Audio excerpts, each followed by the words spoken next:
Welcome to Sukesh economy classes. GPO notification వస్తుందా రాదా అనే దానిపైన క్లారిటీగా ఒకసారి మాట్లాడుకుంటే, నూతన రెవెన్యూ చట్టం 2024 ఇది 2025 ఏప్రిల్ 14 నుంచి అమల్లోకి వచ్చింది భూభారతి పేరుతోటి. ఈ నూతన రెవెన్యూ చట్టం ప్రకారము మనకి తప్పనిసరిగా ప్రతి రెవెన్యూ గ్రామానికి గాను ఒక విఆర్ఓ ఉండాల్సిందే. గతంలో విఆర్ఓ ఎవరైతే ఉన్నారో అతనే, కానీ ఇప్పుడు ఆ విఆర్ఓను జీపీఓ అనే పేరుతోటి గ్రామ పరిపాలన ఆఫీసర్ పేరుతోటి తీసుకురావడం జరిగింది.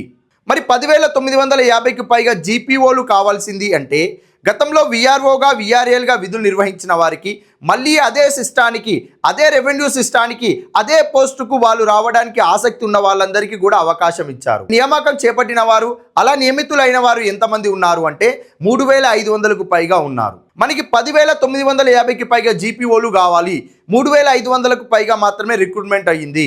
రిమైనింగ్ ఏవైతే ఉన్నాయో 7,000కు పైగా పోస్టులు, వాటిని తప్పనిసరిగా డైరెక్ట్ రిక్రూట్మెంట్ బోర్డు ద్వారా మాత్రమే మనకి ఇక్కడ తీసుకోవాల్సి వస్తుంది. మరి టీజీపీఎస్సీ వారు నోటిఫికేషన్ విడుదల చేస్తారా, లేదా సపరేట్ ఏదైనా బోర్డును కండక్ట్ చేయమని చెప్తారా అనేది ఇక్కడ సందేహం ఉంది.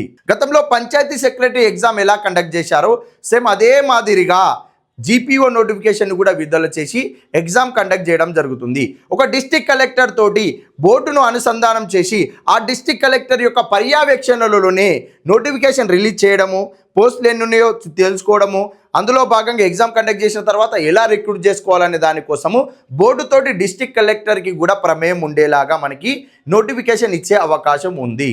సుమారుగా 7,000 పోస్టులు అని అంటే తెలంగాణలో ఉన్న 33 జిల్లాలలో ప్రతి జిల్లాకి, అందులో హైదరాబాద్ మినహాయిస్తే ప్రతి రెవెన్యూ విలేజ్కి యావరేజ్గా 150 నుంచి 200 పోస్టులు వచ్చే అవకాశం ఉంది. ఎక్కువ రెవెన్యూ గ్రామ పంచాయతీలు ఉన్న జిల్లాకి ఎక్కువ పోస్టులు వచ్చే అవకాశం ఉంటుంది.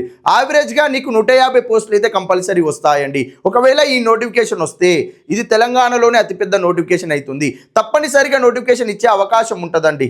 ఎందుకంటే భూభారతి చట్టం అమల్లోకి రావాలి అంటే భూభారతిలో ఉన్న ప్రక్రియ మొత్తానికి ముందుకు తీసుకెళ్లే ప్రధాన బాధ్యత జీపీఓదే.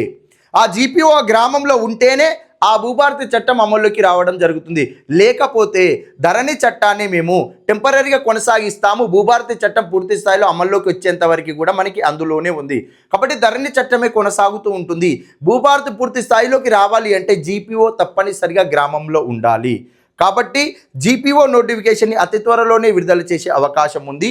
కాబట్టి మీరు ముందుగానే సన్నద్ధం అయ్యే అవకాశం ఉంటుంది. కాబట్టి మీరు ప్రజెంట్ ఉన్న వారికి అయితే ఉన్న సిలబస్ వారికి ఏదైతే ఉందో ఆ సిలబస్ వారికి చదువుకునే ప్రయత్నం చేయండి. అడిషనల్గా ఏదైనా భూ సంస్కరణలు, రెవెన్యూ చట్టాలు ఉంటే వాటిని కూడా చదువుకునే ప్రయత్నం చేయండి. Thank you.